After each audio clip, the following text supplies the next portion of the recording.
It's very difficult to catch the market. फिर हम देखते हैं कि if we see what happened in the recession, पैसा बैंक नहीं देते हैं, रोक देते हैं, क्रेडिट लिमिट्स कम कर देते हैं. अब today I have got a letter from a Citi bank कि आपकी कोई क्रेडिट लिमिट में कोई चेंजेस कर रहे हैं and you will know in your statement. मैं कहा मेरा तो क्रेडिट खराब भी नहीं है, फिर भी कम कर रहे हैं. And this is what they do कि सबसे पहले वो अपना पैसा बचाने की कोशिश करना शुरू कर देते हैं. अनएम्प्लॉयमेंट इंक्रीज होना शुरू हो जाता है. Of course when you are not taking money from the banks और इंटरेस्ट रेट आपका इतना हाई होगा, specially in recession, interest rate पूरी दुनिया का 0% की तरफ जा रहा है. And we are still right on the top of the world. उसके ऊपर वी एक्सपेक्ट कि हमारी इंडस्ट्रीज बढ़ सकेंगी. I don't think so that is possible in this country right now. सारी हमारी इंडस्ट्रीज इंटरेस्ट रेट की वजह से, stock market interest rate, higher interest rate की वजह से स्टैग्नेंट हो गई है. स्टैग्नेंट रादर जिसे कहते हैं डिक्लाइनिंग मार्केट है. और इसके अंदर जब तक इंटरेस्ट रेट में कमी नहीं होगी, जब तक we don't see much of the movement in all the financial markets. Falling stock market, जहां पे लोग जो हैं बहुत पैसा लूज किया है, they can make lot of. This is a time for opportunities as well. When the market is down like 50 to 60%, there's always a time when you can make a lot of money too.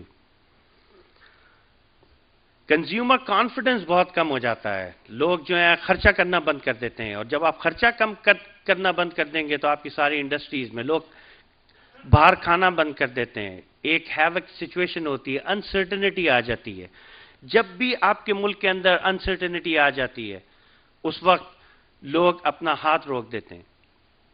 उनकी कोशिश होती है कि कम से कम खर्च करें और हालात जब तक बेहतर नहीं हो, जब तक वो पैसा बाहर ना निकालें. और जैसे ही ये सिचुएशन होती है, आपकी सारी इंडस्ट्री के ऊपर असर आना शुरू हो जाता है. और हम जहां पे इन्फ्लेशन की बात करते हैं, वहां डिफ्लेशन की बात करने लगते हैं. कि ऐसा ना हो कि डिफ्लेशन की तरफ चले जाएं, कि कीमतें कम होती चली जाए, और वो भी एक बहुत बड़ा हैविक क्रिएट कर जाता है. Although I don't see any deflation kind of a thing in Pakistan, अभी तक वो इन्फ्लेशन की तरफ हमें नजर आता है, मगर this is what I see.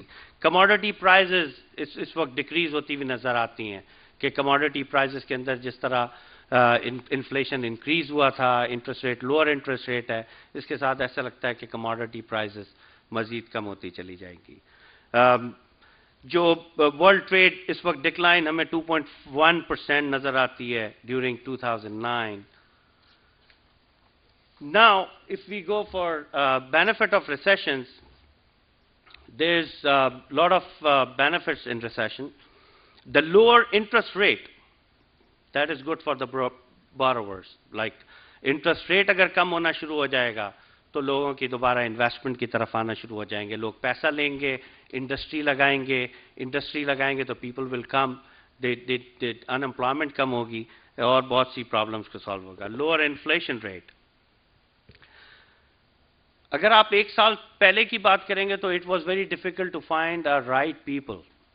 और उस पैसे में जो उनका हक था, बताइए एक ऐसा लड़का जो 3 साल एक एवरेज यूनिवर्सिटी का ग्रेजुएट जिसने MBA किया है, he was asking like 60 to 70,000 rupees plus a car and you know, और उसकी वर्थ कोई भी नहीं थी. अब वो दोबारा सेटल डाउन हो रहा है. जिस तरह ले ऑफ्स आई हैं, जिस तरह अनएम्प्लॉयमेंट इंक्रीज हुआ है, तो this is a good time कि आपको एक अच्छे लोग कम कीमत में मिलते हैं, कॉम्पिटिटिव रेट्स मिलेंगे, जो आपकी बिजनेसेस के लिए बहुत बेहतर है. जो सबसे इंपॉर्टेंट है रिसेशन के दौरान, वो रिसेशन के दौरान अपने एक्सपेंसेस को कम करना है.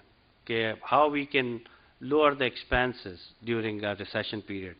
कि अपने एक्सपेंसेस को किस तरह हम कम कर सकते हैं. जितना हम अपने एक्सपेंसेस को कम करते चले जाएंगे, राइट, उतना हमारा सर्वाइवल पीरियड बढ़ जाएगा. And that's what we are looking for in recession.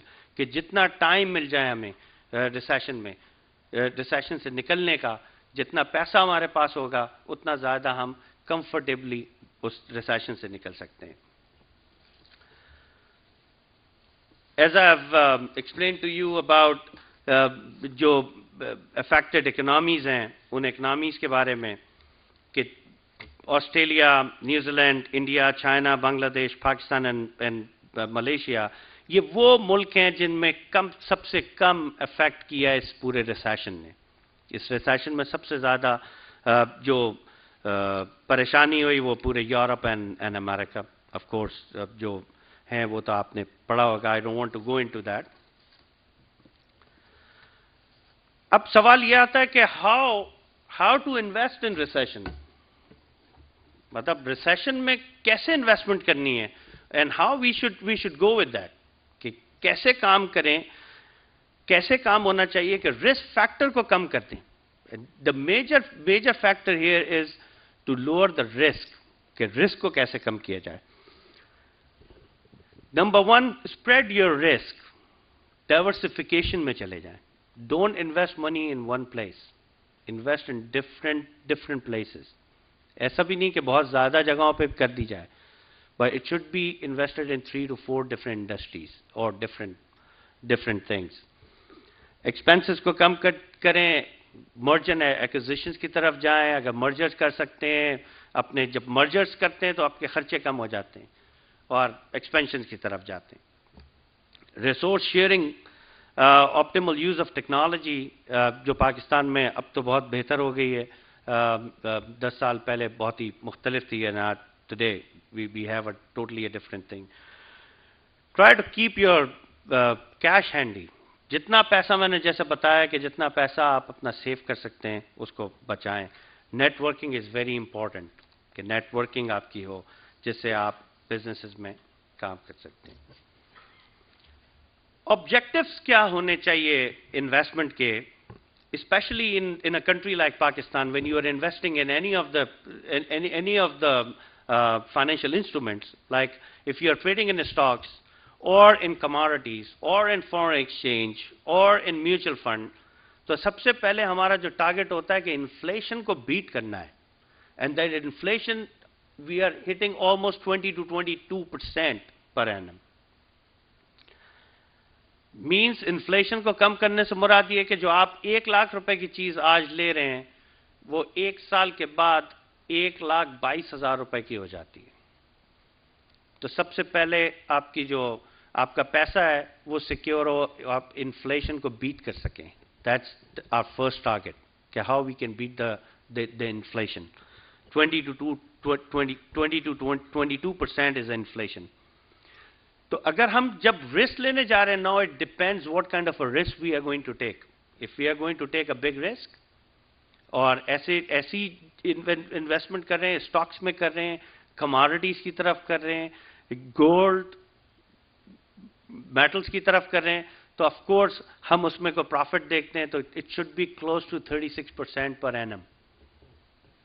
If you are not making 36%, अगर 36% से कम आप पैसा कमा रहे हैं, it's not viable to invest in these commodities और इन दीज इंस्ट्रूमेंट्स, जहां पे रिस्क फैक्टर भी बहुत हाई साइड के ऊपर है.